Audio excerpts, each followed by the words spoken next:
Today we talk about how can you add payment methods on your CVS app. We're going to figure out the solution on how you can do that on your app.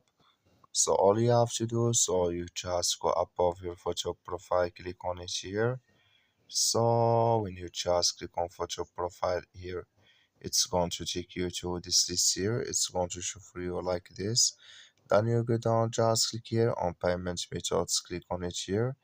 Then you come to this list here, just switch into open video here. So it's going to show for you like this here. Then you click here on add payment method. When you just click on it, so then it's going to take you to this list here. Then here add your billing information here. So then here it's going to add here your payment methods, and you click here on add payment methods. Then it's going to add with you when you follow all this list here.